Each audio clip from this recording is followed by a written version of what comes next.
Bo'lajak turmush o'rtog'ining uyini aldov yo'li bilan sotib, qochib ketgan kuyov ishi doirasida uyning xaridor sifatida sud tergoviga jalb qilingan Sanjar Karimovning suddagi ko'rsatmalari shov-shuvlarga sabab bo'lgan edi.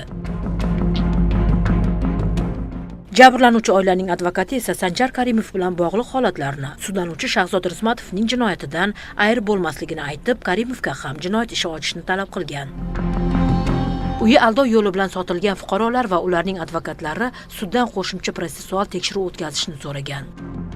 Ular uyning aldov yo'li bilan sotilishida Sanjar Karimov yoki boshqa shaxslar ishtirok etgan bo'lishi mumkinligini aytishgan.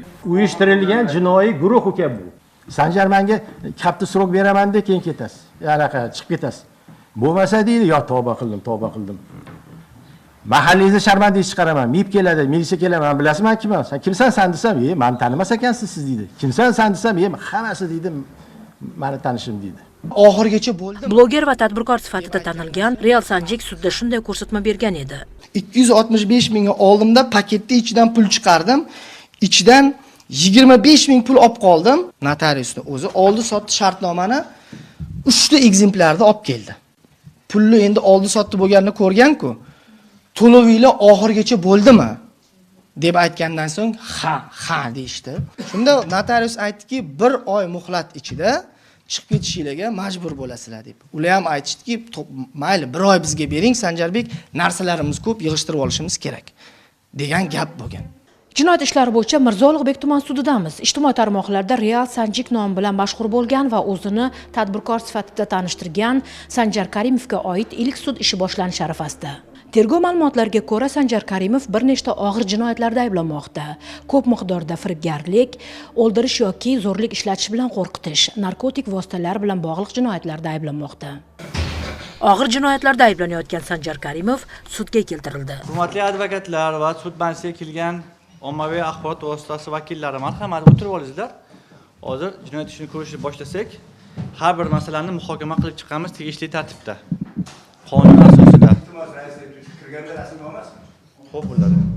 Hurmatli advokat, sizga bizga bolamni kechiradigan bo'lib, o'ziga yarasha nima deydi, surati bor, boshqasi bor. Hozir mana shunday ham o'zi ijtimoiy tarmoqda buni ko'rsatib, ajratib qo'yapti. Hozirgi ahvoli, oldingi ahvoldan boshqacharoq. Uni ko'rsatib, mana bu qandoqdir degandagi aytib o'tadi. Shuning hozir shuni boshlamasdan tursin, to muhokama kunimizga qadar. Plen qaroriga asosan sud majlisida sud tergovini boshlashdan oldin tomonlardan iltimosnoma fikr bo'lganda uni muhokama qila olaman, lekin men hozir bularga cheklov qo'yishga haqqim ham yo'q, huquqim ham yo'q. Qaysi ma'noda men hali muhokama qilmadim men. Sud majlisini boshlamas turib bularga cheklov qo'yishga haqli emasman. Bo'lmasam, hozir kirgandan keyin uni ruxsatini olib, shu qilsa beradi. Yo'q, u narsani ham Mansur aka. Hurmatli advokat, men aytyapman, sud tergovini boshlaganim yo'q hali, iltimosnoma qabul qilganim yo'q, sud majlisini boshlay olganim yo'q hali, muhokama qila olmayman uni, kameraga olish kerakmi, olmaslik kerakmi? Odam undan oldin so'rasin, seni suratga olish mumkinmi yo'qmi? Xo'p. Buni hozir iltimosnomada muhokama qilaylik, maylimi? Marhamat. Sud avvalda advokatlar ochiq sud majlisini yopiq tartibda o'tkazish haqida iltimosnoma kiritdi. Davlat ayblovchisi ham suddan ommaviy axborot vositalari faoliyatini cheklashni so'radi. Ommaviy axborot vositalarining ishtirok etishini men qarshi emasman, lekin uni ishtirok etishda faqat video yozuvlarni cheklashingizni so'rayman. Sababi hozirda ommaga shu bo'lishini oldini olish maqsadida bu narsani cheklashingizni so'rab qolaman. Sud prokurorning iltimosnomasini qisman qanoatlantirdi. Jinoyat ishi bo'yicha davlat ayblovini qo'llab-quvvatlayotgan prokuror tomonidan sudlanuvchi Karimov Sanjar Bahrom o'g'liga nisbatan jinoyat ishini ko'rilishi davomida ommaviy axborot vositalarini video tasvirga olishi, video yozuvni amalga oshirishi, shuningdek ommaviy axborot vositalarida translyatsiya qilish bo'yicha ruxsat bermaslik yoki cheklov o'rnatish haqidagi og'zaki iltimosnomasini tinglab, bu haqida advokatlarning fikrini eshitib, sudlanuvchi va jabrlanuvchining fikrini tinglab, sud ajrim qiladi. Davlat ayblovchisining keltirgan iltimosnomasi qisman qanoatlantirilsin. Sud ommaviy axborot vositalarini, shuningdek, boshqa erkin tinglovchilarning sud majlisiga kirishi, qaydlarni amalga oshirishi, jinoyat ishi bo'yicha ma'lumotlar to'plashini inkor etmagan holda, buning uchun to'laqonli imkoniyat yaratib bergan holda faqatgina translyatsiya qilish yoki video yozuvga olib borishni cheklov o'rnatadi. Jinoyat ishida 2 nafar jabrlanuvchi bor. Bu sudda kelinning uyini aldov yo'li bilan sotgan kuyovning onasi jabrlanuvchi sifatida qatnashmoqda. U o'z ko'rsatmasida Sanjar Karimov unga bosim o'tkazganini, qo'rqitganini aytdi. Telefon qilganda menga to'g'rilicha tushuntirdi. Mana shunaqa o'g'lim mendan pul olgan. Menda anaqa qudalarni uyi turibdi garovda. O'sha pulni menga hozir yetkazib kelmasang, qudalarni nima qilaman, seni ham meni uchastkangni olib qo'yaman. Har xil bosimlar bo'ldi. Bir hafta senga muhlat dedi.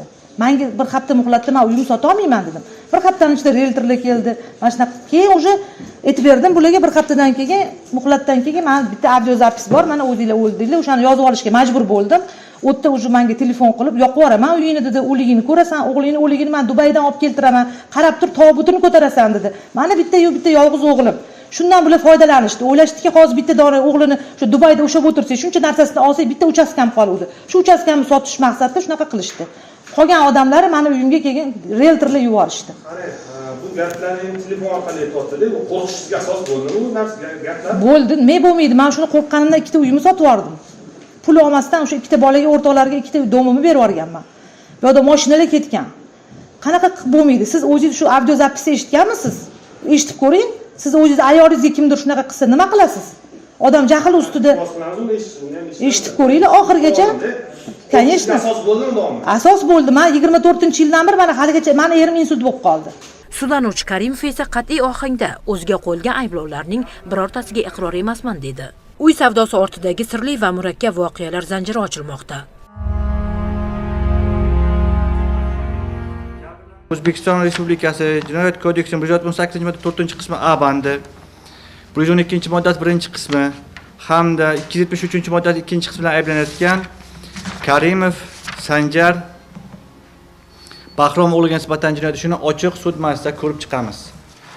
Jinoyat ishlari bo'yicha Mirzo Ulug'bek tuman sudi sudyasi Bahrom Berdiyev videoga olishga cheklov qo'ydi. Biz esa sudda bo'layotgan barcha muhim ko'rsatmalar va faktlarni Zamon.uz sayti orqali yoritib boramiz. Mo'tabar Nurmuhammedova, Aydus Ermetbayev, Zohidjon Mamasoliyev, Toshkent.